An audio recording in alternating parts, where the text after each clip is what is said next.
You've probably heard the story of Moby Dick, right? Captain Ahab's insane, obsessive hunt for that legendary white whale. But what you might not know is that Herman Melville's masterpiece was actually inspired by a real-life event. And let me tell you, the true story is so much more terrifying and so much more human than the fiction it created. This is a story about survival, about what happens when you're pushed to the absolute edge of existence. So we're not going to start at the beginning. We're going to start at the end.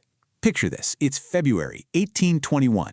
You're in the middle of the vast, empty Pacific Ocean. And this is the moment the world gets its first glimpse into an ordeal so horrific, it would be burned into the darkest pages of maritime history forever.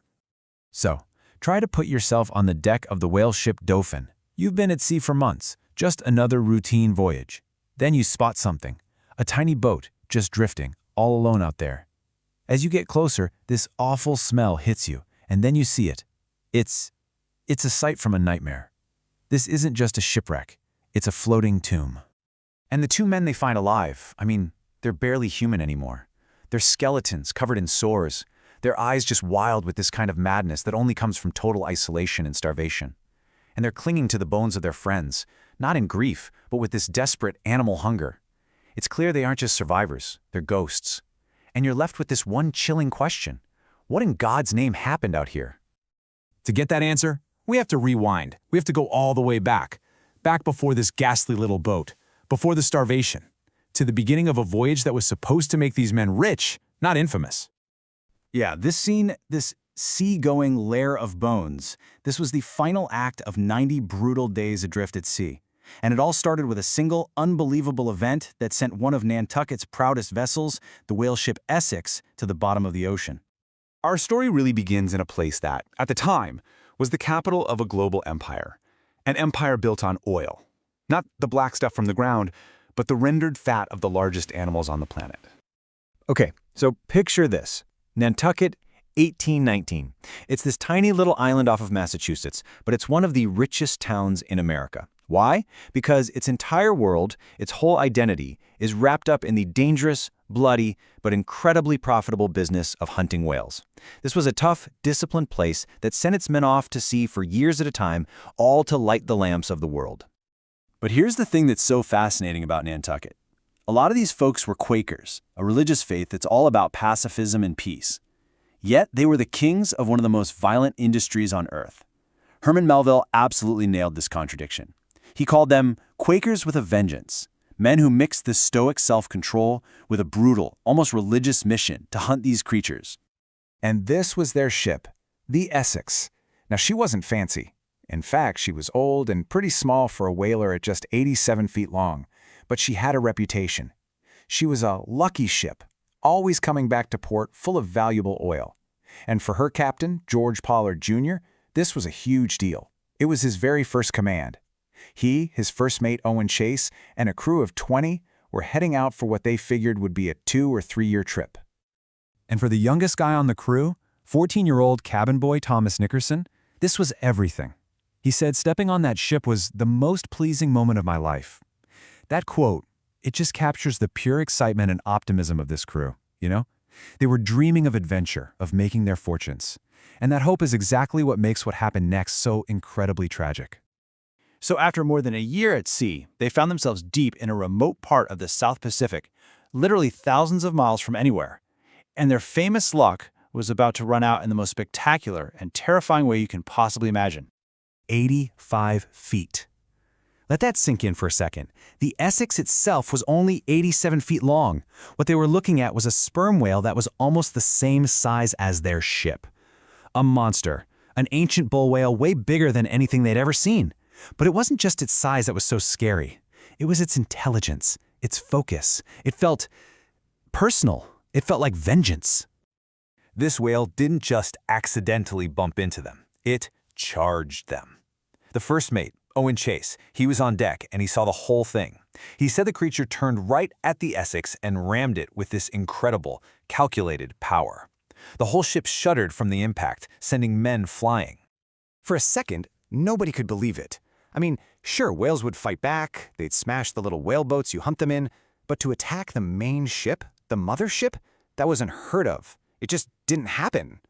And as they're all frantically scrambling, trying to assess the damage, the whale surfaces nearby, turns, and comes at them again.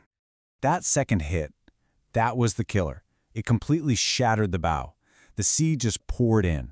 In a matter of minutes, their entire world, the ship that was their home, their workplace, their only connection to civilization, was sinking beneath them in the most isolated place on the planet. They had to abandon ship into 3 tiny open boats. Believe it or not, the whale attack, that was just the start of the ordeal. Now you've got 20 men in 3 little boats, staring out at the endless Pacific with hardly any supplies and a terrible, terrible choice to make. And right here, they make a decision that is just dripping with tragic irony. They could sail west. The nearest islands were that way. But the sailors were terrified of the stories they'd heard about cannibal tribes on those islands. So, to avoid cannibals, they chose to sail east, a much, much longer, more dangerous journey toward South America, hoping to find a friendly port. They were fleeing the very fate that was waiting for them. What came next was just a slow, agonizing slide into a living hell. Day after day, the sun was relentless, the salt spray cracked their skin. Thirst became a constant torture, so bad that some men started drinking seawater, which of course just made them die faster. And all the while, sharks were just circling the boats, a constant, grim reminder of how close they were to the end. As the weeks bled into months, the men just fell apart, physically and mentally. They were pushed way past the breaking point, to a place where the rules of the world they came from just didn't exist anymore. There was only one rule left: survive. You can almost map out their descent into total desperation. Around day 20, they cut their already tiny rations in half. By day 60, the first man dies of starvation, a grim milestone. And then, after 2.5 months of pure misery, with death all around them, they finally crossed the line. They did the unthinkable. To stay alive, they began to eat the bodies of the men who had died. It's a horrifying thing to even think about, a choice made from the absolute depths of desperation. They had sailed thousands of miles to get away from cannibals, only to become them. This was the ultimate taboo, the moment they left civilization behind for good. And the trauma of it all, it never left them. When Captain Pollard was finally rescued, he could barely even talk about it. He said, "I can tell you no more. My head is on fire at the recollection." Those words just capture a pain that's so much deeper than physical suffering. It's a wound on the soul that would never, ever heal.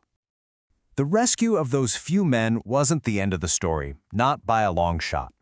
The tale of the Essex and the whale that hunted it would cast a very long shadow, one that would reach all the way into the heart of American literature. In the end, out of the 20 men who sailed from Nantucket, only 8 made it home. Their story became a legend, a terrifying cautionary tale told in ports all over the world. But its greatest legacy came when a young writer named Herman Melville read first mate Owen Chase's account of the sinking. He was completely captivated by the idea of a whale deliberately attacking a ship, and he used that real event as the blueprint for the incredible climax of his own novel, Moby Dick. And that really is what makes this story so haunting. It just strips everything away: comfort, society, morality, and it forces you to look at what's left. It makes you ask yourself, when you're pushed to the absolute limit, with no hope left, what are you capable of? What would you have done?